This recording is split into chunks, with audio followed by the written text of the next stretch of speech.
السلام عليكم، ازيكم عاملين ايه؟ يا رب تكونوا بألف خير. انا دعاء، ووصفة النهاردة سهلة وبسيطة جدا، عبارة عن رقائق الناتشوز وصوص الجبنة.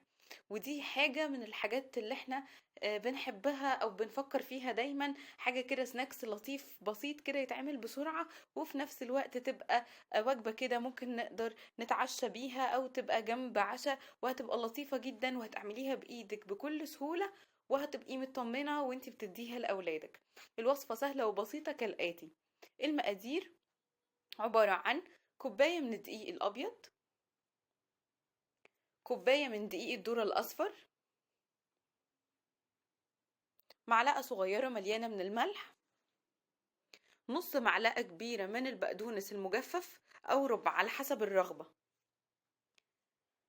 على طرف المعلقة الصغيرة بودرة حبهان وورق لوري أو ورق غار أيا كان بتسموه يعني. وهنقلب كل المكونات الجافة كويس جدا مع بعض. بعد كده هحتاج 4 معالق كبار من زيت العباد او زيت الذرة اللي انتوا تحبوه، انا هنا استخدمت زيت عباد. وهبتدي اخلط المكونات الجافة مع الزيت لحد ما يكون عندي شكل عامل زي الرمل كده، يبقى شكل الدقيق عامل زي حبيبات الرمل.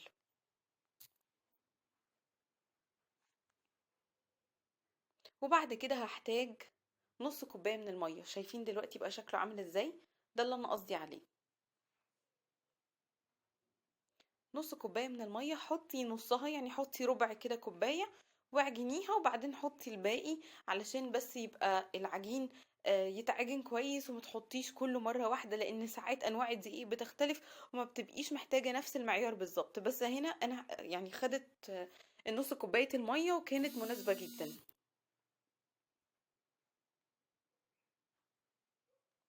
هبتدي اعجنها بالشكل ده كويس جدا اهو. اهم حاجة تعجنيها كويس جدا لحد ما تبقى العجينة عندك طرية بس ماسكة نفسها، ما بتلزقش ما بتلزقش في ايديكي. هتبقى بالشكل اللي هتشوفوه دلوقتي حالا. شايفين المكونات كلها متجانسة مع بعضها وطرية كده وحلوة وكده مظبوطة، ما بتلزقش في الايد خالص.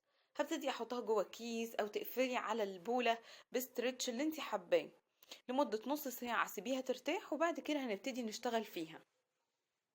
الكمية بتاعت النهاردة تكفي لأسرة كبيرة، يعني أنا هوريكم الكمية دي كانت من كورة واحدة بس، لكن الكمية دي إن شاء الله هتطلع، يعني الكورة الصغيرة دي هتطلع معاكم كمية كبيرة جدا إن شاء الله. هتبتدي تشتغلي فيها وجنبك طبق بس من الدقيق الأبيض هنحتاجه في الفرد، وهتقسميها لأربع تربع، وبعد كده ناخد كل ربع نعمله كورة، وهنبتدي نفرده لحد ما نوصل لأرفع سمك نقدر نوصل ليه بالشكل ده. حطي دقيق بقى كل ما تلاقيها بتلزق مثلا ولا حاجه، حطي دقيق كتير. الدقيق الكتير ده هو اللي هيخلي العجينه معانا تبقى مقرمشه صح ومظبوطه وكويسه جدا، مش هتتقطع منك ولا هتلزق ولا هيحصل لها اي حاجه. هتشوفوا دلوقتي السمك اللي انا هوصل ليه هيبقى شكله عامل ازاي.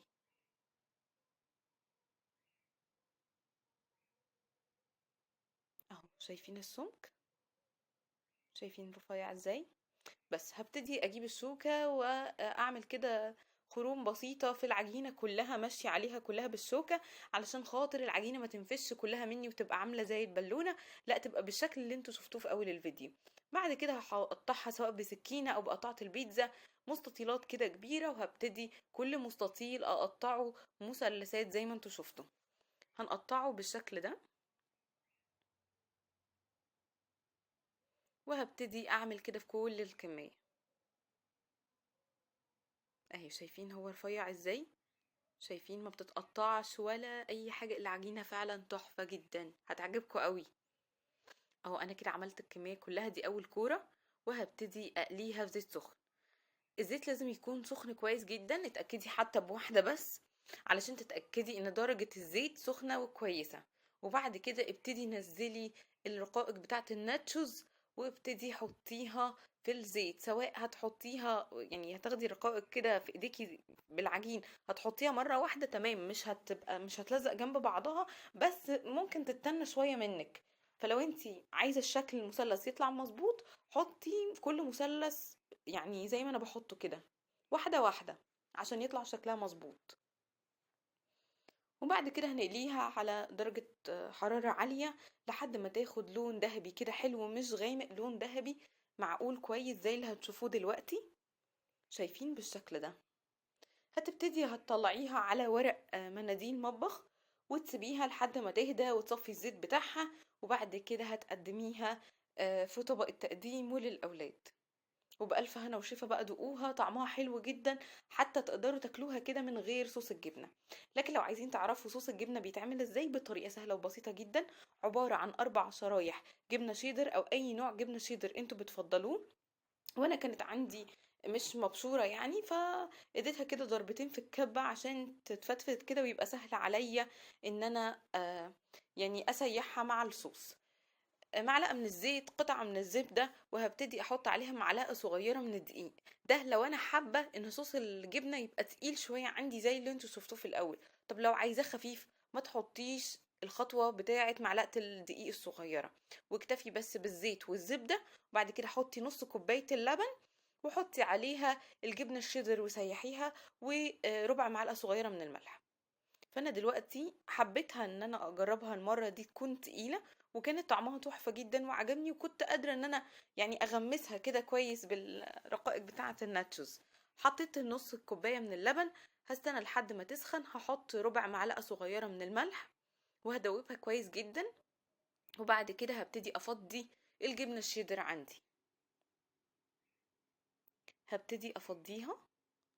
وبعد كده هبتدي بقى على نار كده متوسطة، وهبتدي اقلب كويس جدا لحد ما شكل الجبنة يبقى متجانس، مش تبقى فيها فتافيت كده زي ما انتوا شايفين، لحد ما الجبنة تسيح كويس جدا.